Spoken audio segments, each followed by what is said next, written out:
Państwa ponownie bardzo serdecznie oczywiście, a ze mną w studio już na łączach Zoom jest pan Leszek Samborski, którego również witam. Dzień dobry, kłaniam się nisko. Witam panie Leszku. Dużo się dzieje, szczególnie w sprawie naszego konika naszych wywiadów, czyli kwestii ukraińskiej. Czy uważa pan, że przed nami jakaś poważna retorsja ze strony Ukraińców, bo zapowiadają, co im się szczególnie nie podoba, odpowiedź jakąś, mówią, że brutalną, na to, że my chcemy penalizować banderyzm. Jak pan odbiera tą sytuację po ostatnim wecie pana prezydenta w sprawie 800+ dla Ukraińców? No, rzeczywiście Ukraińcy mają wielkie wpływy w Polsce, to nie ulega wątpliwości, o tym wiemy od dawna. Piąta kolumna ukraińska działa i funkcjonuje. W związku z próbą, że odważyliśmy się pisnąć coś na temat penalizacji banderyzmu, to muszę powiedzieć, że wzmogły się represje w stosunku do Polaków, którzy nie zgadzają się na banderyzację Polski i uważają, że banderyzm to jest zbrodnia po prostu. 24 sierpnia była kolejna rocznica uzyskania niepodległości przez Ukrainę. W Warszawie były uroczystości na Placu Zamkowym pod Zamkiem Polskich Królów. I policja reagowała, ale była również jakby kontrmanifestacja. I policja reagowała w ten sposób, że spisywała Polaków, którzy mieli, na przykład nie podobała im się banderowska flaga. No wie pan, trudno się dziwić. My tu mamy i nie dajmy się zwariować, zawsze powtarzajmy, jak jest. Blisko 4 miliony Ukraińców w Polsce. Powtarzają to także Ukraińcy. 10% polskiego społeczeństwa z górą to dziś są Ukraińcy. Z pierwszej migracji, tej jeszcze związanej z akcją Wisła, z drugiej migracji, tej ostatniej zarobkowej około roku 2014 i z tej trzeciej, najbardziej licznej. No i zero zdziwień, no wie pan, Nie, za, no tylko, za chwileczkę to już ogon kręci psem, no, a nie tak, odwrotnie. tak Będzie wiruje taka tym oto psem. sytuacja przy tej skali obecności tych ludzi w naszym kraju. Więc no tak, tylko że najgorsze jest to, że w tym wszystkim policja zachowuje się tak, że stoi po stronie Ukraińców, którym się to nie podoba, że nam się nie podoba banderowska flaga w Polsce. I ludzie byli spisywani, zatrzymywani. Znam dwa przypadki osób, które zostały zabrane na dołek i przez 48 godzin siedziały, będą miały zarzuty. Zobaczymy, co z tego będzie. No ale Odnawiają się sprawy dawne, gdzie pan prezydent Duda na odchodne niestety nie udzielił Polakom e, zwolnienia z ich z kar, które zostały zasądzone i prawdopodobnie będą ludzie za chwilę znowuż, no nie ma aktu łaskawienia i będą Ale panie Leszku, więzieni. to dopiero początek.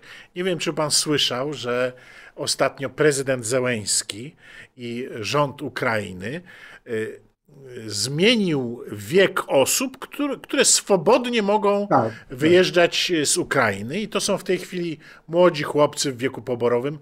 Słyszeliśmy, że brakuje tam żołnierzy na linii frontu, ale nie przeszkadza to Ukraińcom chłopców w wieku 18-22, no czyli tych najbardziej wartościowych na wojnie, na każdej wojnie. Wiadomo, że Znaczy jako mięso armatnie, bo to nie są ale nie żołnierze tylko, wie pan, pełnosprawni. nie tylko. To są najbardziej sprawni, najodważniejsi, młodzi ludzie, zawsze w tym wieku stanowili awangardę każdej armii. No właśnie z takich powodów, no oczywistych, przecież w 20 roku moi dziadkowie, którzy na ochotnika szli walczyć, właśnie to ciekawe. Dzisiaj mało się o tym mówi, no ale jednak ta blisko milionowa polska armia w 20 roku to była armia w znakomitej większości ochotnicza. Ukraińcy nie potrafią dziś stworzyć podobnej, a Robią mało bramkę tego po prostu. wypuszczają. I teraz, jaki jest Pana zdaniem sens tego? Już się mówi, że pierwszego dnia, kiedy to było tylko możliwe, 12 tysięcy młodych ludzi przyjechało do Polski. No bo oczywiście ci młodzi ludzie będą przekraczać w 99,9% polską granicę i tu za chwilę się znajdzie. To jest według szacunków około 500 000 młodych ludzi. Mówię, pierwszego dnia już 12 tysięcy zarejestrowano tych przekraczających. Jaki jest sens tego działania prezydenta Zełenskiego, Pana zdaniem? Chociaż oczywiście pan mówi o 12 tysiącach, że to było w pierwszy dzień, natomiast media, mainstreamowe media, mówią, że to nic się nie dzieje, wszystko jest pod kontrolą, że to normalny ruch jest, więc tak jest to przedstawiane. No wie pan, Natomiast zaraz po wybuchu wojny tej ukraińsko-rosyjskiej, no to tam kilkadziesiąt tysięcy Ukraińców dziennie przekraczało granicę. Łącznie zdaje się 9 milionów w tym roku 2022, tak, więc to... no więc nie brakuje nam tutaj Ukraińców na terenie korony. Jest ich tutaj bardzo dużo. No po co to robią? No po to robią, żeby tutaj mieć zaplecze. Niestety, oprócz tych Ukraińców, którzy tutaj przyjeżdżali i przyjeżdżają, razem z nimi przyjechało sporo broni, o czym się nic nie mówi. Nikt na ten temat pary nie puszcza, że tutaj do Polski przyjechała broń. Po co? Kto z tej broni będzie korzystał? Polacy nie mają prawa do posiadania broni, a co jeszcze gorsze, nie mają prawa do używania broni. No bo proszę mi Natomiast tak wytłumaczyć na logikę. Postarajmy się jakoś to wszystko zracjonalizować, bo aż się wierzyć nie chce. Dlaczego przywódca Ukrainy, umówmy się, trwale pozbywa się kwiata, czy kwiatu, może bardziej poprawnie po polsku, młodzieży ukraińskiej, bo przecież ci, co już są w Polsce, to w znakomitej większości, tam 70-80% deklaruje, że już nie wróci na Ukrainę. I z całą pewnością ci młodzi ludzie też już nie będą widzieli przyszłości na Ukrainie, to z jakiego powodu przywódca jakiegoś państwa, mając braki na froncie i poprzerywaną linię obrony, mając braki właściwie w każdej dziedzinie życia młodych ludzi, bo taka jest dziś sytuacja przemysłu, no, wszelkich, jak mówię, wszelkich branż ukraińskich, no to kto wypuszcza, powiedzmy, półmilionową rzeszę tych creme de la creme, armię. najmłodszych, najbardziej rokujących, do innego państwa, żeby tam zostali? I z jakiego powodu on to może zrobić? Może mi pan to zracjonalizować? No, no to jest tak, jak powiedziałem, a poza tym na samej Ukrainie Zełenski ma problem, dlatego że te branki, które były robione, które tu widzieliśmy w naszych mediach społecznościowych, no były dosyć okrutne. I w związku z tym on musi sobie stworzyć raz tam na Ukrainie pokazać, proszę bardzo, my tutaj nic złego nie robimy. Tych chłopaków przecież waszych synów wypuszczamy, mogą sobie jechać. Natomiast z drugiej strony, mm, pan pamięta, ja mówiłem, ja to podtrzymuję. Tutaj w Polsce mamy piątą ukraińską kolumnę. Ona tu jest i oni się zgłoszą natychmiast do tych chłopaków, 18-20-letnich, którzy tu przyjeżdżają do Polski i powiedzą: hola, hola, to nie jest tak, że wy tutaj przyjechaliście i nic was nie wiąże. Jak najbardziej was wiąże i będziecie wykonywać to, co my wam każemy. Oczywiście całej tej półmilionowej armii ludzi nie zaangażują i nie steroryzują, ale znaczną część tak. Szczególnie, że pewnie jakaś tam część, ponieważ przecież oni są wychowywani przez te 30 lat, jak istnieje to państwo, to oni są wychowani w idei banderyzmu. I część z nich wierzy w to. Część z nich wierzy w to, że Bandera to był fajny wujaszek. No więc będą łatwi do zaangażowania przez tych ludzi, którzy tutaj już są i czekają tylko na nich. Wie To pan, jest służenie bo sobie tu zapleczy. muszę panu zadać kolejne mocne, bardzo mocne pytanie. Bo po pierwsze, jeśli oni nie są tutaj skierowani do jakichś konkretnych działań, to może ktoś z Państwa, którzy oglądają ten program, powie, do czego oni tu są skierowani, No to dlaczego właśnie, ich wysyła się do Polski. Tą grupę, tą, jak mówię, najważniejszą w każdym społeczeństwie, najbardziej aktywną.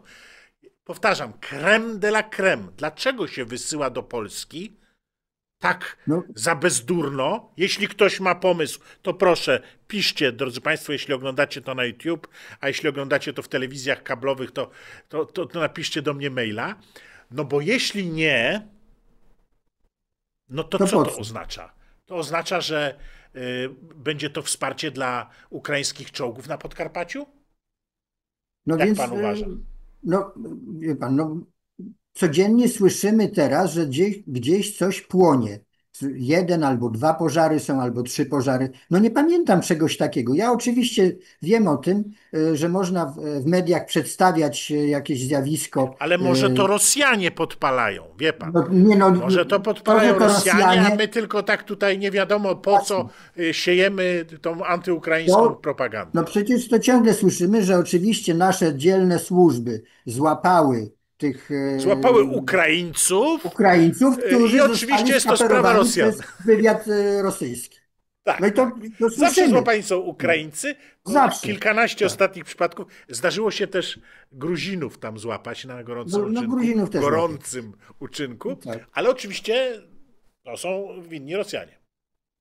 Tak, no wszystkiemu jest winna Rosja. No, no i tyle.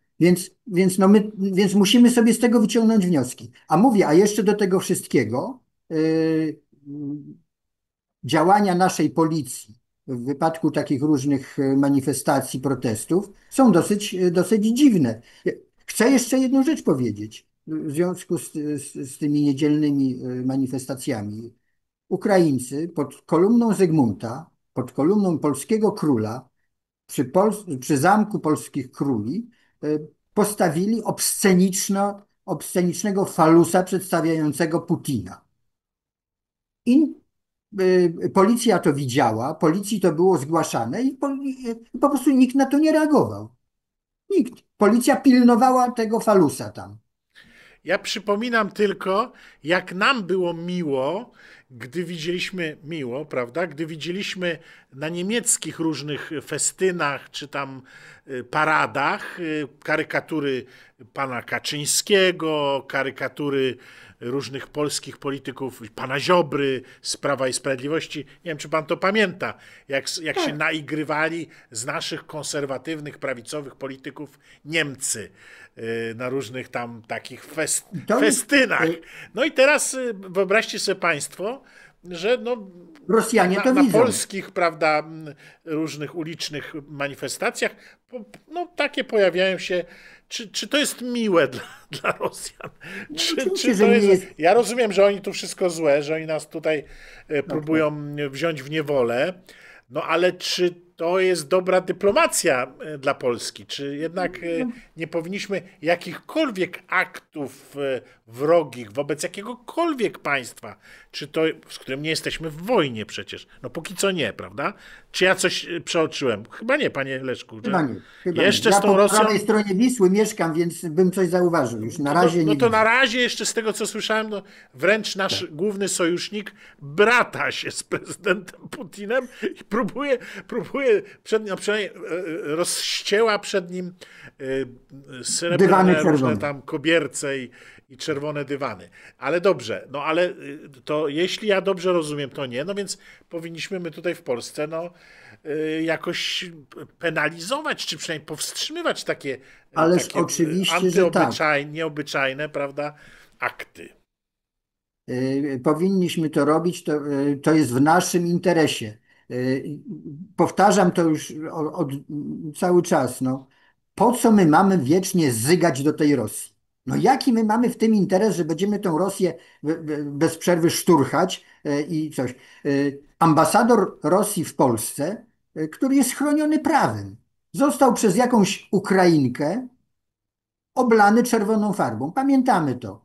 Ile to było? 3 lata temu. Nikt na to nie zareagował. Przecież tam była polska policja. Nikt na to nie zareagował. Pozwoliliśmy na to i jeszcze różni głupcy cieszyli się z tego powodu. Pytam się, po co?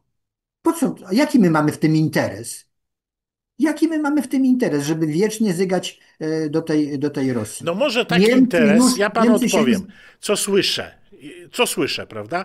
Może taki interes mamy w tym, że po prostu Rosjanie chcą uzależnić Polskę, prawda, od siebie, chcą ją pozbawić niepodległości i my, no na razie, oczywiście nie, jeszcze tego tak nie wypowiadają otwarcie i oficjalnie, ale my już to wiemy i my swoją wrogością przeciwdziałamy Tak, temu tak. Oni aktowi patrzą na te nasze. wrogiemu, którego jeszcze Tak.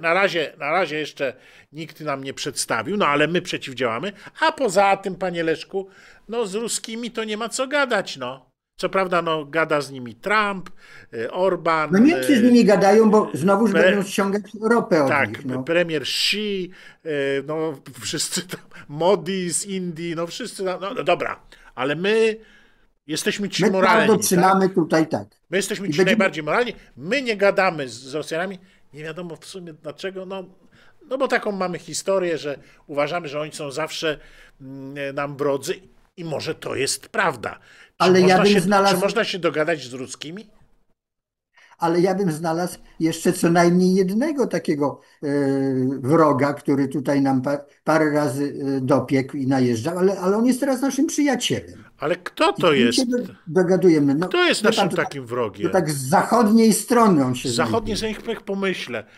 No. Szwedzi nie, Duńczycy nie. I my go chcemy uzbroić. Pan minister spraw To jest zagranicznych podpowiedź, Weissman. że ja w końcu wpadnę. Tak, tak, że oni muszą, bo oni zostali rozbrojeni i oni teraz muszą być uzbrojeni i tego ducha bojowego musimy w nich wcisnąć z powrotem. Nie wiem, czego chce pan To minister chyba, spraw ale chyba zagranicznych nie chodzi panu o obrony. Niemcy. Przecież jak mój serdeczny kolega Bogusław Hrabota, naczelny Rzeczypospolitej, napisał, przecież to jest naród aniołów. No Oni tak, chcą, bardzo oni chcą kulturalnych dobra dla ludzi. nas. To nie może Tak, tam, tak, to niedobrze tak mówić, jak pan niedobrze. tutaj. Niedobrze, ale tak mi się wydaje, że oni Że tam nawet jest teraz naród pierwszego. aniołów i Tak. z nimi gadamy o wszystkim i nawet realizujemy. Jak oni chcą, to my Ale wszystko, czasem prawda? jakieś szatany się tam znajdują i coś Wszystko im wyśpiewamy im, podskakują. prawda? I wiatraki zaśpiewamy o Tak. wiatrakach i o wszystkim tam. Cały przemysł skierujemy na odpowiednie tory, jak nam tylko powiedzą tory, właśnie takie 300 kilometrów na godzinę, żeby to wszystko szło. Natomiast, no, 350. Ruscy to wie pan, no to niedobry kraj jest. No. Powiem jeszcze więcej, że o dziwo, ale ci aniołowaci Niemcy dogadują się z Rosją, która Ale to chce pan teraz, na nas najechać. ale to pan teraz, Która nie, chce na nas najechać. I oni przesadził pan. ale może to dlatego, że oni są takie anioły i oni to jakoś powstrzymają. Tylko chodzi o to, żeby te Polaczki no, po prostu nie gadały za dużo i nie Oni podskakiwały jak nie chcąc trzeba. krzywdę zrobić, oni chcą się porozumieć. No, bo Niemożliwe. to Coś jest takiego naród było tam aniołów. kiedyś. Naród aniołów. Ribbentrop-Mołotow, prawda, Tak, najpierw była tam tak. Rapallo, ta konferencja była, potem kolejne te rozbiory z Jałtą włącznie, ale to, że pan takie rzeczy opowiada, bardzo to ciekawe, bardzo to ciekawe. Tak. Chyba za głęboko pan kopie w historii, bo może pan jeszcze się dokopie do takiego niesformalizowanego nigdy sojuszu kija z tą częścią ciała, gdzie plecy Tak. tracą swą szlachetną Swoją nazwę, szlachetną to nazwę, znaczy tak. do sojuszu Niemców z Ukraińcami. Niemcy nigdy im niczego nie obiecali, a Ukraińcy ślepi, wiernopoddańczy, za bezdurno wchodzili do oddziałów SS, współpracowali z Niemcami Robili za nich i najgorszą czarną robotę. za nic tą najczarniejszą robotę mordowali Żydów, mordowali Polaków i no ale to są wszystko tylko pogłoski, bo podobno no, to, co się wydarzyło na Wołyniu, tak twierdzą ostatni no, naukowcy ukraińscy, którzy No, badania jak przeprowadzili, ukraińscy to że to po prostu była tylko taka Wojna Wojna partyzancka, domowa. odpowiedź na te polskie ataki. Tak, tak, tak. I oni się bronili po Oni prostu. się Bronili bronili, się no. przed tymi Polakami. AK tam po prostu Tak, wjechało krakowcy i tak. zaczęli, przesadzali tam, wie pan, jakieś tam, no jakieś niestosowne zachowania, coś brzydkiego czasami powiedzieli. No to wie pan, no to tam według różnych danych, Czasami się ludzie mogą zdenerwować i oni się zdenerwowali, ci tak, Ukraińcy, do i tych 200 Polaków po tysięcy prostu Polaków tak. poszło, no i Mojego podobno tyle dziadka samo wbili mu Ukraińców. siekierę w plecy. Także no niestety, także tu się panie Leszku nie dogadamy. Na dziś musimy kończyć. Mam nadzieję, że A nasi jeszcze jeden widzowie. element, przepraszam, jeszcze jeden element, ponieważ pan prezydent pojechał do Stanów Zjednoczonych i jutro się spotka z prezydentem Tak, to Trumpem. jest ten moment, tak. Tak, i się wiele osób zastanawia, po co tam pan Nawrocki mógł pojechać. No pewnie w różnych sprawach mógł pojechać, ale ja tak sobie pomyślałem, że ostatnio od 2 dni pan prezydent mówi o reparacjach.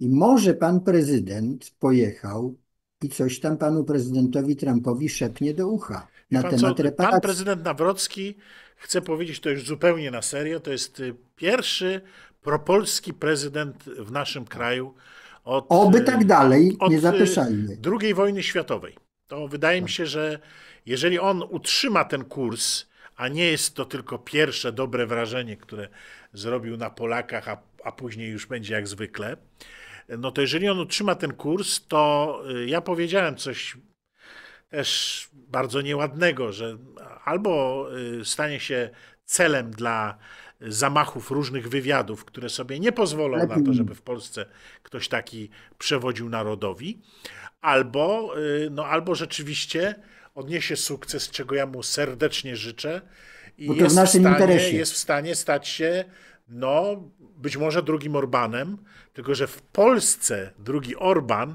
to będzie miał razy 10 ciężar gatunkowy, bo Polska to Oczywiście, jednak że nie tak. No jest. jednak troszkę większa od Węgier Tak, jest. to nie są Węgry. Polski Tak. potencjał, polskie położenie, polska historia. Gdy Więc będziemy mieli ja, takiego pana prezydenta, jak on się w tych pierwszych tygodniach czy miesiącach pokazuje, no to tak, winszuję powiem sobie i tak. państwu, tak. To może Naprawdę coś się te zmieni. reparacje mogą być elementem dealu, które bardzo lubi te deale pan prezydent Trump, dealu między Polską a Ameryką. Bo jeżeli Polska by dostała te reparacje od Niemiec, to Polska ma kupę kasy, którą bardzo lubi pan Trump, Ale pan a my zapomina o możemy. jednym. Pan zapomina o jednym. Tam jest jeszcze taka grupa jegomości w malutkich Jest, czapeczkach, ja wiem. która, jakby tu powiedzieć, to są górale ze wzgórz Golan. Góralskiego I syna. oni, wie pan, to by było przeciwko ich strategicznym interesom. Bo oni E, chcą stworzyć z Polaków drugich On mnie zna, czy morderców, drugich wcale, bandytów obok wiadomych naszych sąsiadów, o których sobie tutaj troszeczkę żartobliwie opowiadaliśmy. panie Piotrze, I wie szanowny, pan, nie bądź. i tutaj takie odwrócenie ról, a wiadomo, że Trump na pierwszym miejscu to jednak stawia interesy tej uroczej nacji, no to wie pan, to na taką woltę ja bym nie liczył.